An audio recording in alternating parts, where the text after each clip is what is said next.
नमस्कार दोस्तों, आज हम आपको बताएंगे पार्ले जी की पूरी कहानी। कब, कैसे और क्यों बना पार्ले जी। यह एक ऐसी कहानी है जो आपको प्रेरित करेगी और आपको बताएगी एक छोटी सी बेकरी कैसे एक कंपनी बन गई। यह बात है 7 अगस्त 1905 की। उस वक्त स्वदेशी आंदोलन चलाया जा रहा था। इस आंदोलन से मोहनलाल दयाल बहुत प्रभावित हुए और वो चाहते थे देश में एक ऐसी कंपनी हो जो गरीब को भी बिस्किट और टॉफी का स्वाद चखा सके। बट यहाँ प्रॉब्लम ये थी कि उस समय भारत में कोई ऐसा रिसोर्स नहीं था जिससे पता हो बिस्किट कैसे बनेंगे। इसे सीखने के लिए मोहनलाल दयाल 1929 में जर्मनी गए और वहां कन्फेक्शनरी बनाने की कला सीखी और वहां से कन्फेक्शनरी मशीन लेकर इंडिया आ गए और यहाँ आकर मुंबई के विले पार्ले इलाके में एक छोटी सी फैक्ट्री खरीदी और यहीं अपनी मशीन फिट कर दी। मोहनलाल एक ऐसे व्यक्ति थे जिन्होंने अपने सपनों के लिए बहुत कड़ी मेहनत की और फैमिली के 12 सदस्यों के साथ मिलकर यहाँ पर कैंडी वगैरह बनाने का काम शुरू कर दिया। लेकिन इन्हें समझ नहीं आ रहा था इस कंपनी का क्या नाम रखा जाए। फिर इन्होंने देखा जो इनकी फैक्ट्री है वो विले पार्ले में है, तो इन्होंने इस जगह के नेम से ही कंपनी का नेम पार्ले रख दिया।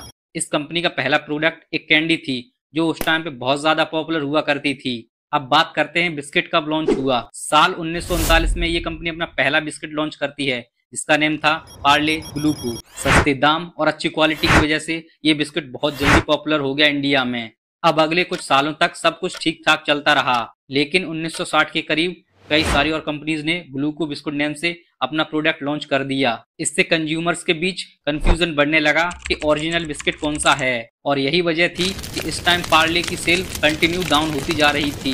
लेकिन दोस्तों, अपनी गिरती हुई सेल्स को देखते हुए कंपनी ने एक बहुत बड़ा स्ट्रेटेजिक मूव लिया और अपनी ब्रांडिंग को इम्प्रूव करने के लिए काम करने लगे, जिसके बाद से पार्ले का बिस्किट एक पीले बैक्स पेपर में लपेट कर आने लगा।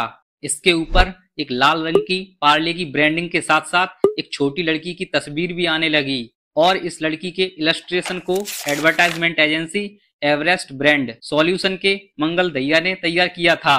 इस नई ब्रांडिंग ने बच्चों और उनको पेरेंट्स को खूब अट्रैक्ट किया। साथ ही बाकी के ब्रांड्स के बीच पार्ले अपनी एक नई छाप छोड़ने में कामयाब हो गया और आज की डेट में पार्ले जी भारत की सबसे बड़ी कंपनियों में से एक है। दोस्तों, यह थी पार्ले जी की पूरी कहानी। हमें उम्मीद है ये वीडियो आपको जरूर पसंद आई होगी और ऐसी ही वीडियोस देखने के लिए हमारे चैनल को लाइक, कमेंट, सब्सक्राइब करें।